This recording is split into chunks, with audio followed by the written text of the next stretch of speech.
This is part 3 of our Eclipse series. In this video, Mr. Kollmar will address facts and myths surrounding eclipses as well as how to watch an eclipse safely. Our reporter Hunter will be asking some common questions surrounding these possible myths or facts. I've heard that it's just an old wives' tale that you can go blind if you watch an eclipse. Is this a myth, or can you really go blind watching an eclipse? While many ophthalmologists say that just a quick glance at the sun won't cause lasting damage to your eyes, the truth is solar retinopathy is a real danger and there is no treatment for it. Were there any reported cases of blindness from the last American total solar eclipse in 2017?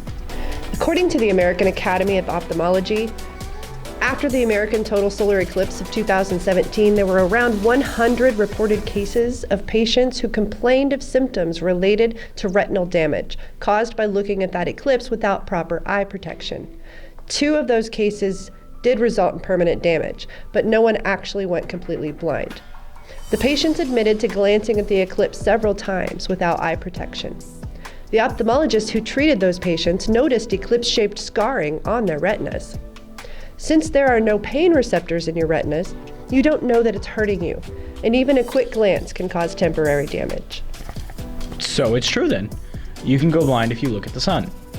While it is very rare for total blindness to occur by looking at the sun, it is still very possible to incur other damage, such as permanently blurred vision, blind spots, changes in color receptiveness, extra light sensitivity, and frequent headaches. So how can I watch the eclipse safely? There are several things you can do to safely watch a solar eclipse. First, you can get a pair of IAU-approved eclipse glasses. This will allow you to watch it the entire time without risk, as long as the glasses themselves are safe. See the IAU's list of approved eclipse glasses vendors if you're not sure you have a safe pair of eclipse glasses. My pair is made by Lunch Solar Systems, and I've used these in previous eclipses successfully. Well, I've got mine, but what if someone doesn't have the proper eclipse glasses? Will regular sunglasses work? No, absolutely not. Regular sunglasses are not safe at all for eclipse watching, even polarized ones. Welding masks at shade 12 or higher will work just fine. Or you can use other methods, such as a pinhole projector. A pinhole projector? That sounds complicated. It's not hard to do. All you need are 2 small pieces of paper with a hole poked through one of them. Let the sun's light shine through the pinhole onto the paper below, and boom, you've got a projection of the eclipse. There are fancy boxes you can make to do virtually the same thing, but really all you need is the pinhole paper and something to shine it onto. You could get creative and use something that has multiple pinholes, like a colander or a strainer. You'll get multiple tiny projections that way, and it's actually very cool to witness. Even if you can't travel to the path of totality, this is still something that you can see. Yeah. What if I forget my eclipse glasses and my pinhole projector? Well, luckily if you are outside, you're probably going to be around other objects that will do the same thing as a pinhole projector, such as trees. The spaces between the tree leaves act as little pinholes and will project the eclipse onto almost any surface, like a house or a barn or even your skin. I heard you can look directly at the eclipse without eclipse glasses when it's in totality. Is that true? Is it safe to look directly at it at that time? Yes, this one is actually true. In fact, I highly recommend it. When the moon completely covers the disk of the sun, you can take off your eclipse glasses and see the corona or outermost layer of the atmosphere of the sun. It will be quite a wonder to behold, as this layer is usually invisible until the rest of the sun is blocked. And though it is the hottest layer of the sun's atmosphere, it isn't the brightest, and it's safe to look at. Be careful though, if you watch it long enough for the moon to move out of the way even just a little bit, you risk exposing your retinas to the sun's rays again. So pay attention to how many minutes of seconds or totality your area will get, and look away before the moon moves too far, and get those glasses back on. I've been seeing other things on social media related to other eclipse hazards like solar flares and even the apocalypse. Are these real concerns? Speaking strictly from a scientific viewpoint, no. These are not concerns. During totality, you may be lucky enough to see one, but an eclipse will not necessarily trigger any solar flares. I've seen online posts how the eclipse's path has moved from the original location. Could this happen? No. These are jokes, hopefully meant to raise awareness of the sheer number of visitors to each state. If you see a diagram going around such as this one about how the eclipse is now going around Arkansas, not through it, even though this is clearly not true, it should make people more respectful as they travel through the path of totality. What about an apocalypse? I've seen fears on X marks the spot relating to the past eclipse, crossing the signs of impending apocalypse as a result.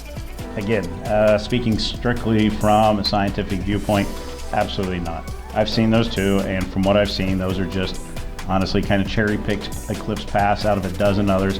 It's meant to add false meaning or fear or even just fun speculation to a perfectly normal, though rare, occurrence. In fact, this eclipse and the last one in 2017 aren't even related eclipses, as they are both on different Saros cycles. Well, now we're getting technical. What is a Saros cycle? Saros cycles arise from a natural harmony between 3 of the moon's orbital periods. Each cycle corresponds to the moon's nodes and orbit length. They are also used to predict future eclipses, both solar and lunar. There are about 40 different Saros series in progress at any one time. The eclipse in 2017 was Saros 145. The eclipse happening next week is Saros 139. And it is the eclipse number 30 of 71 predicted eclipses in this cycle.